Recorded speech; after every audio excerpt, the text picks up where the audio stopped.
Wow, do I have a great LiveWire training video for you today. We are going to be going over some of the most common and useful workflows in LiveWire to start with the high-level experts, which there are over 100 of them, then using the workflows over to many of the different views like the peer map, the nodes, and the protocols compass in order to understand what is going on your network and to address those issues. So put your thinking caps on and let's do some LiveWire training.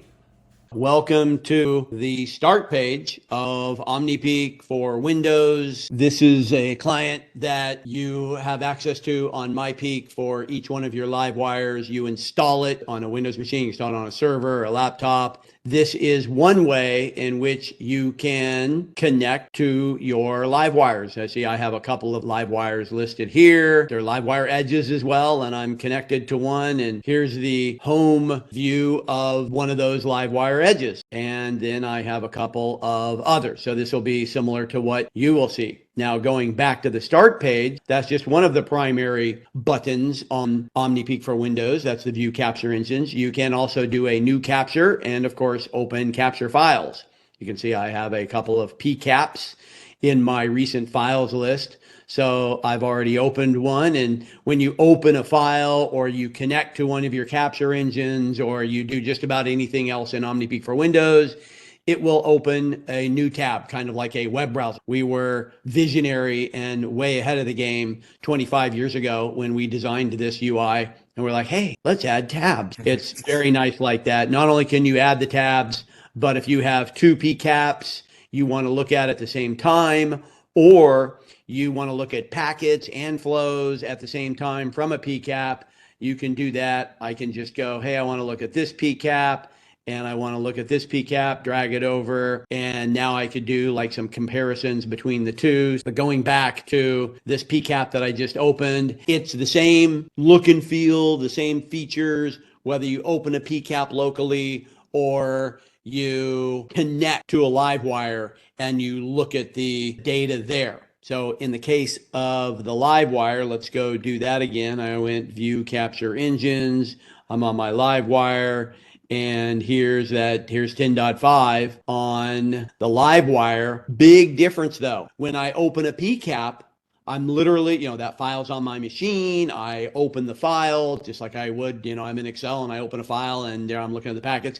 When I'm connected to a LiveWire, I am looking at the packets and the analysis that's on the LiveWire. I'm not bringing the packets locally to my own machine by default. I can do that, but for most of the operations, I am just looking at the data that's on the LiveWire. So that way, it doesn't use a whole lot of resources on your machine. So keep that in mind. We're looking at the packets view initially, just because this is a protocol analyzer.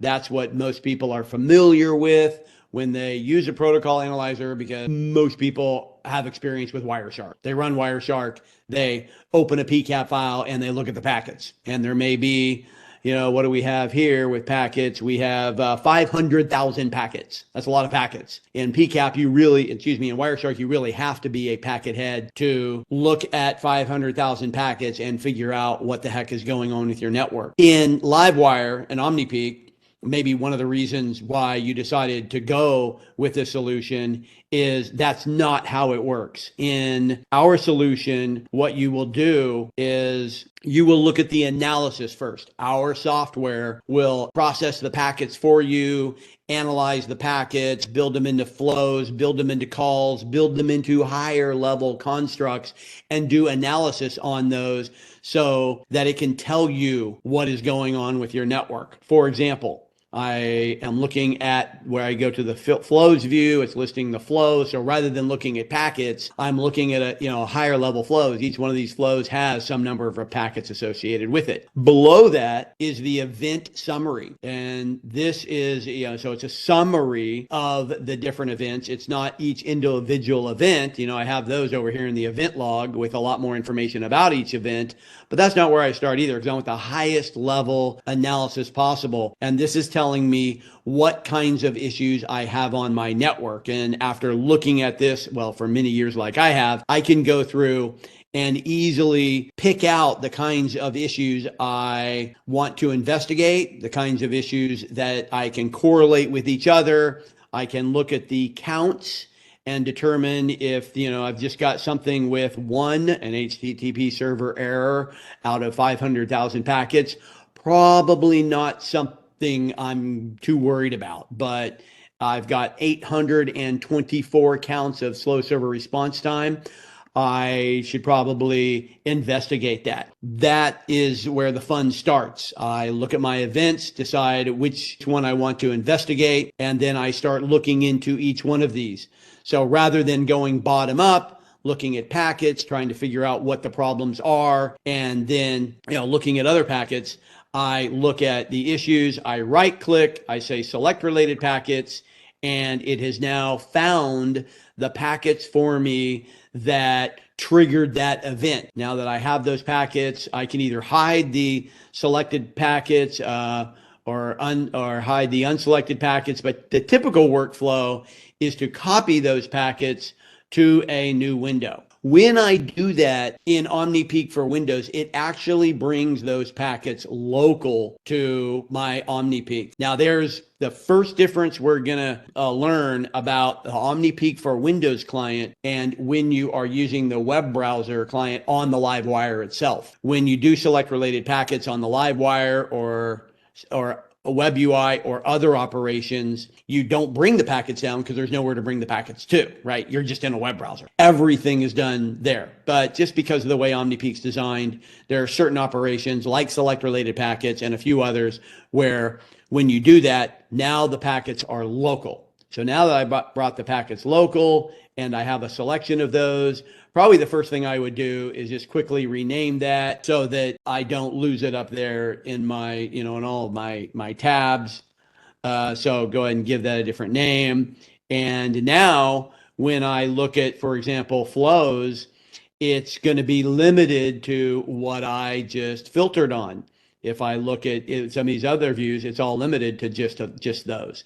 So that's a pretty common workflow. So now let's go through a real use case. So we see we had a lot of slow server response time. So since I know that, then what I'm going to do, let's bring this down a little bit, and I'm going to go over to my list of flows, and I'm going to look at these two columns. There's a couple ways to get insight about the response times that overall will help me to better understand what's going on. First of all, I saw the event. So now I know, okay, got some slow server response time. I want to take a look at that. Then I'm going to go over here. And first I'm going to look at application latency. I'm going to sort by average application latency.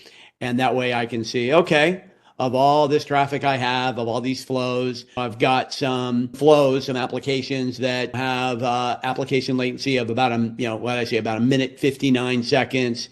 As I scroll down, that starts to taper off pretty quickly. It's not like my whole network is having slow application or average application latency. In fact, already right here, I'm already into the milliseconds, but I do have a couple of outliers, right? So I definitely want to look into those, but I also take a look at this average network latency. So you can see even in the cases where I have high average application latency, my network latency is still in the milliseconds. So, I'm relieved already. Right? Mean time to innocence. Like my network seems to be working fine. Now I'm going to sort this from both directions. If I were to sort, descending, I can see that I only have a few flows where the network latency is higher than, 1,000 milliseconds or is up to a second. And in fact, there's 4 of them. And what do you know? They're all DNS. So I may want to look at that, because that may mean I'm overloading my DNS server or something like I can definitely take a look at as well. So now I'm going to show you another view of that network latency. So now I can see I've got some average application latency. And I keep mentioning average because that's not necessarily the peak, right? What we've done is for those flows, we take all of the latency, and there's going to be a latency value calculated for every request response pair, and we've averaged those. Now, in some of these cases, and there's not a whole lot of packets here for these, but only 11. But I might have 10,000. So the average could be kind of deceptive. So what we'd also like to know is what is the latency over time, right? Because what we're looking at here and many of the statistics that are in OmniPeak are cumulative, right? We show you, okay, for this range of time at 2 minutes, you had an average application latency of 2 minutes. But what I want to see is what that latency looked like over time. So for that, we have a very powerful visualization called Compass.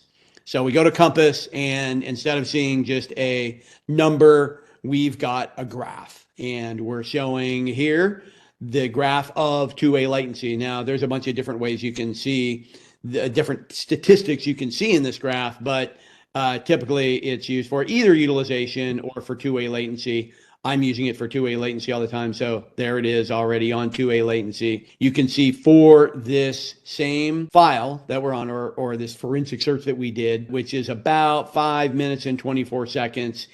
The blue is my application latency, and the gold is the network latency. Well, we can't see the gold because the network latency is so low. So we're going to turn off application latency real quick, and the network latency will scale up, and we can see that our average network latency is around 30 to 45 milliseconds or so. But now it's not a problem. Now, what I might also want to know, because again, even this is an average over each second. We all know there's 1,000 milliseconds in a second. So what is the maximum for each one of those seconds? And you can see that the maximum actually went up, because you remember we were looking at about 35 to 45 milliseconds, whatever. Now we're looking at 200 milliseconds, but that's the max. We have a very consistent 200 millisecond max, except for a couple of these outliers. Keep in mind, this is all the traffic, right? Just 10.5. This is not just my HTTP or my FTP or something like that, but we're probably going to be concerned about a particular application or a particular flow or an IP address. And that's where these guys come in down below. So first of all, I'm going to go back to average. So that'll switch up. Now I can either look at particular latencies by protocol or by flows or by a number of other things. In this case, we were looking at the flow, so I can already see here, the flow with the greatest average application latency is this guy right here, .83. So just as an example, we could click on that. Now, that's if I were doing it by flow, which we'll do in a minute. Now, if I wanted to do it by protocol, well, you can see that our AOL has an average application latency of 10.5 seconds. So there's clearly something going on with AOL and Yahoo, which is also interesting that those are pretty ancient. Maybe that explains why people don't use them anymore. So you'll notice I brought up our data sources here, and one of them is applications, and we do application identification over layer 7. So when we talk about protocols, HTTP is the protocol, but over layer 7, you're going to have, whatever it is, Salesforce or, Google.com or Netflix or whatever it is. Now, you probably don't care about, the Netflix and the Google. Maybe you do care about Google, but your Salesforce.com or your ServiceNow.com, when we identify applications in LiveWire, and then we generate in real time from LiveWire the IP fix that's going to go to LiveNX. And LiveNX is also collecting telemetry from routers and switches. When it gets passed to LiveNX, we pass it through a mapping that goes from our own application ID to an in-bar ID. So when you're looking at all of this in LiveNX, then you're basically going to be seeing in-bar mappings. Encryption will not impact our ability to identify the applications. So that's where we came from. HTTPS and pretty much everything is encrypted on the internet these days. So we can still identify the applications. And of course, we still see Ethernet, IP, TCP, and all those layers. So we can still do all of the analysis necessary to troubleshoot network issues. Then there's the question of, can we actually do decryption? And OmniPeak can do decryption of TLS 1.1 and 1.2, but not 1.3.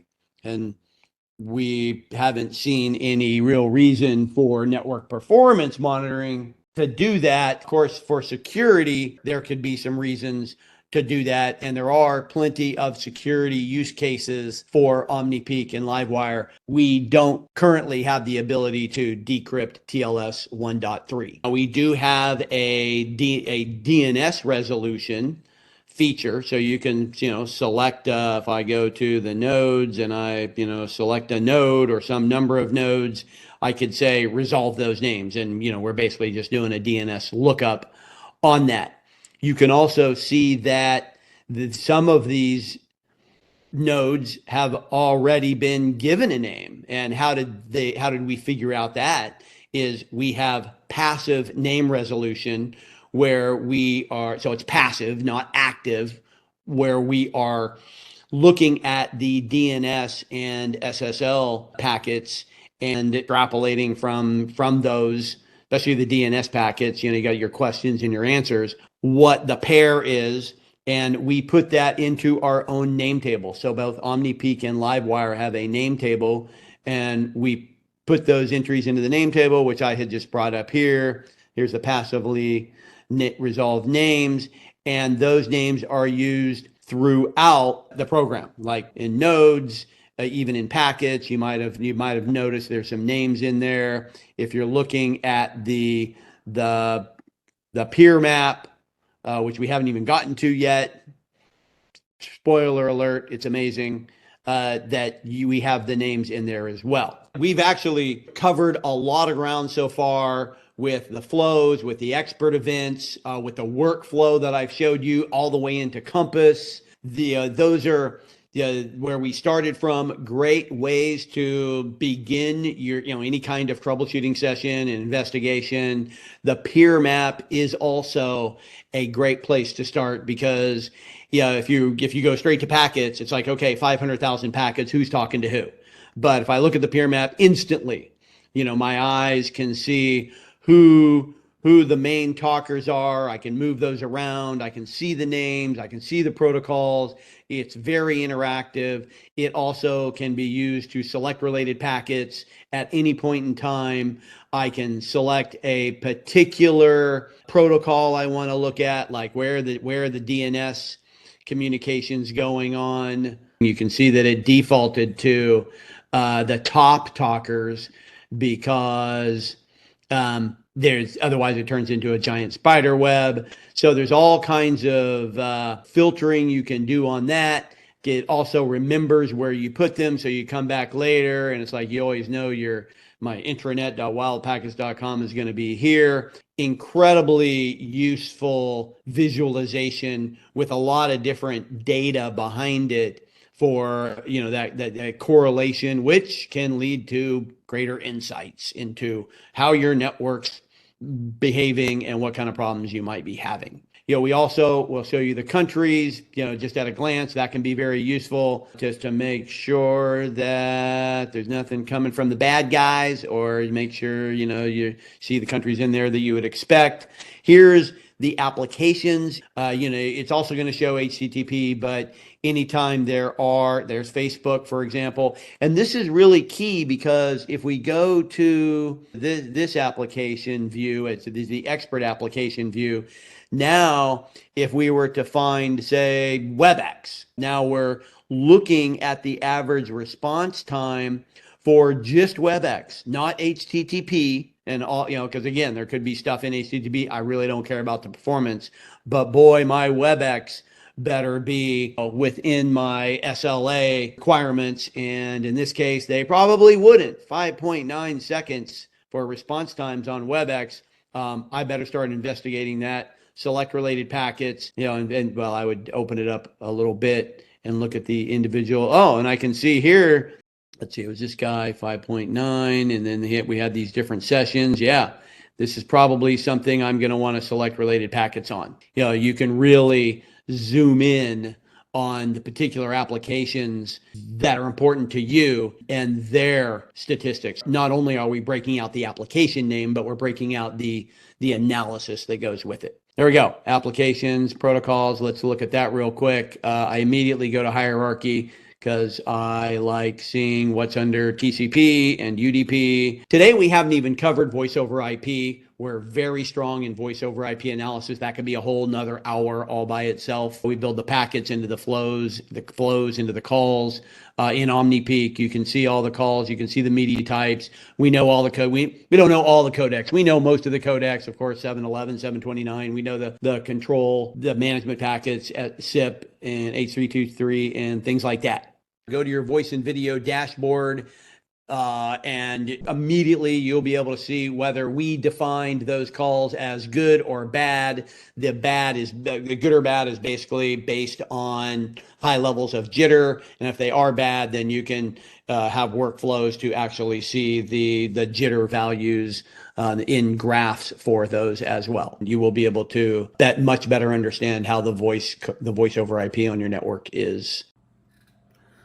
Well, that was it for today's LiveWire training. Thank you for watching, and if you liked the video, go ahead, smash that like button, subscribe to my channel, and if you have any features or use cases that you'd like me to cover in future training videos, please add those to the comments, and you have a great day.